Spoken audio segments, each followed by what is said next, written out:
There was a time once where the visitors of Konoa's Jurassic World theme park had a smile on their faces. But those quickly vanished during the incident.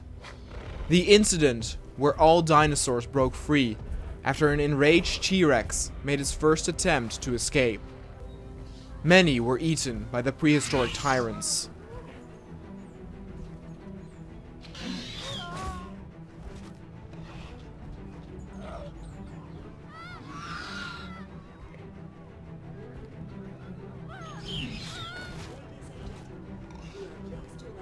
Slowly, the remaining survivors took shelter and were evacuated over the following days.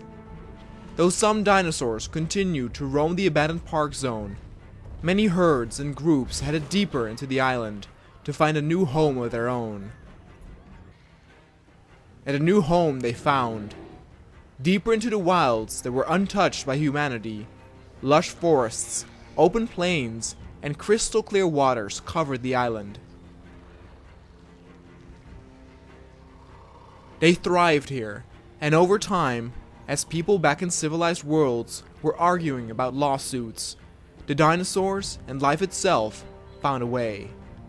No longer were there only females on the island, and new dinosaurs were born naturally as herds and groups expanded.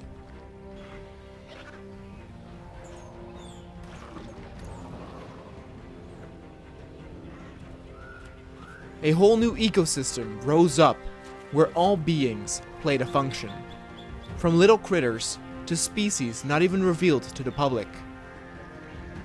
The Pachycephalosaurus was a herbivore that was being bred behind the scenes at the park, but never managed to be released. With the incident, some of the young ones got free. Many new types of creatures were spotted by planes flying over the island to make photos to report on the situation.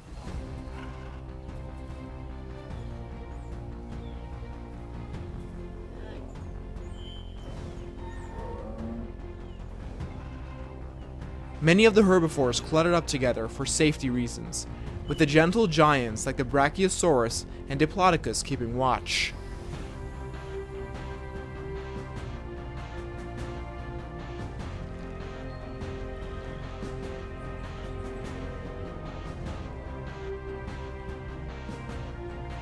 And in the background, remnants of the once lively park could still be spotted.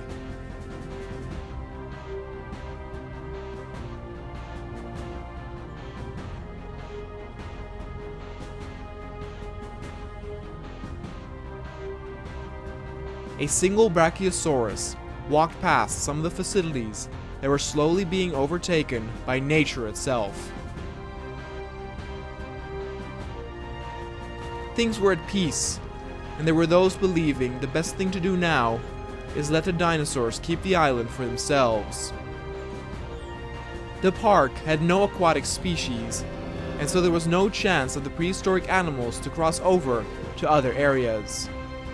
It seemed as if the island tuned itself to the needs of the dinosaurs, providing a nice environment for almost all types. Though the cranky Ankylosaurus did prefer to be alone and not amongst too many dinosaurs. The little ones with their loud shouts often got on its nerve. Some of the herbivore herds grew to enormous numbers. A few consisted of more than 400 creatures, moving from plain to plain for grazing.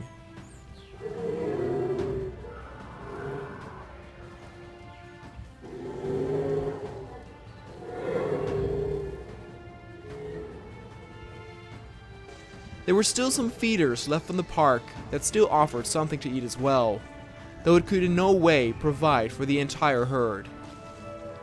But a herd as big as this, of course, also attracted predators. Every once in a while, a large carnivore like the T-Rex rushed out in the open to eat an unlucky herbivore.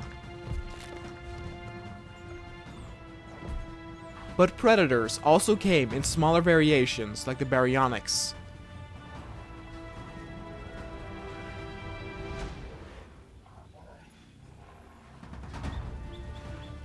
Many of the carnivores had also multiplied, but most still remained solo predators. Duels for hunting grounds were not uncommon.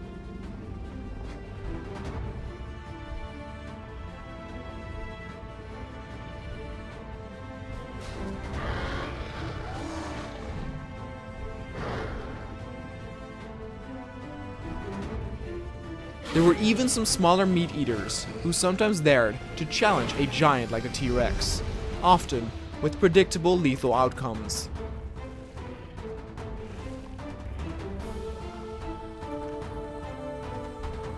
But even these predators fitted into this new ecosystem and had their part to play to avoid overpopulation of the herbivores.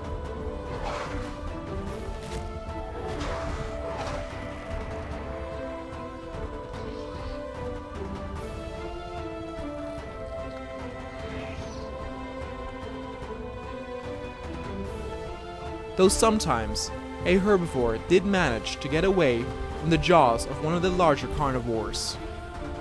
Though it was forbidden to set foot on the island by law, several incidents were documented where people did go to the island. Some went for thrill-seeking, others to snap photos and see the dinosaurs with their own eyes, and some, in order to capture or hunt the dinosaurs, to sell their teeth, horns, or skin on the black market. Almost all of these ended up badly for the humans.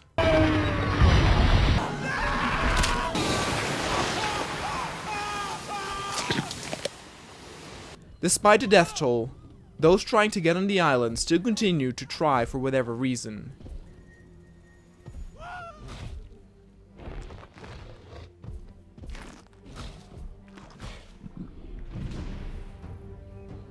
It was not a place taken lightly. Though it could provide peaceful imagery with quaint groups of herbivores, it was a matter of survival of the fittest. Darwin would be proud.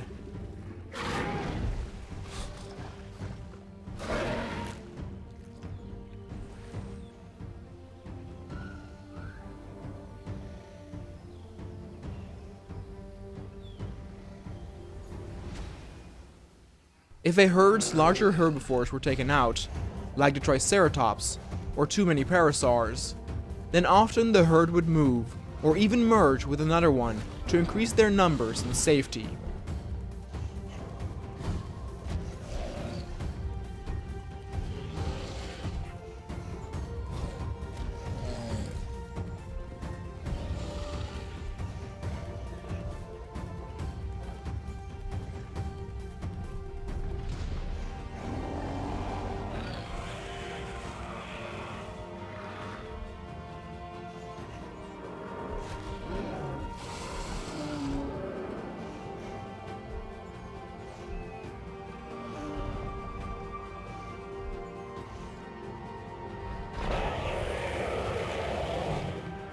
Larger carnivores hunted their prey for survival and fought fellow predators for turf, but all of it was out of necessity to survive.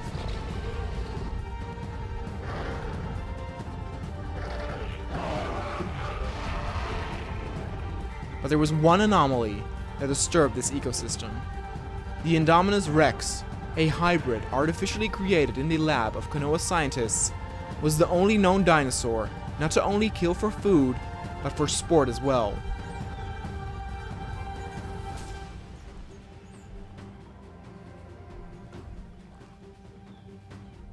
At first, it seemed to fit well into the entire ecosystem, with the herbivores not paying too much attention to it after it had just ate a caught meal.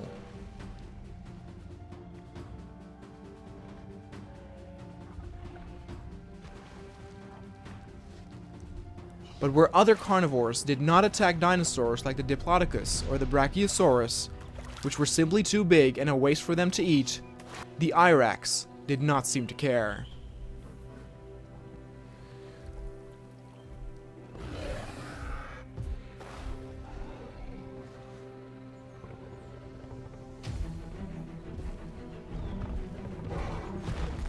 Multiple occurrences of the Irex slaughtering these giants had been documented, and at the rate that the killing continued, the ecosystem would not manage to last.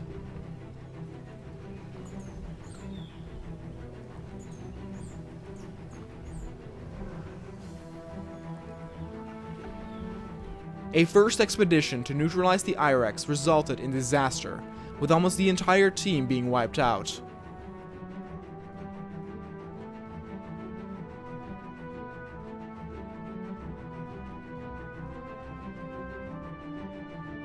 But with the regular hunters' need to feed and look for ever-decreasing prey, things were growing desperate.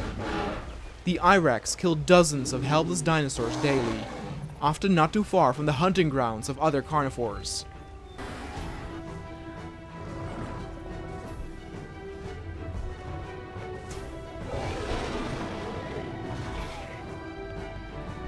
Something had to be done. One particular scientist who worked for Konoa and managed to evacuate in time during the incident had a rather unconventional solution. After the Indominus Rex had been successfully created, a small part of the team had started to experiment on making another hybrid. The scientist felt that the only way to neutralize the I-Rex was by sending a new hybrid dinosaur. Let a monster defeat another monster. A team of specialists was being assembled, and the humans were once again on their way to the island.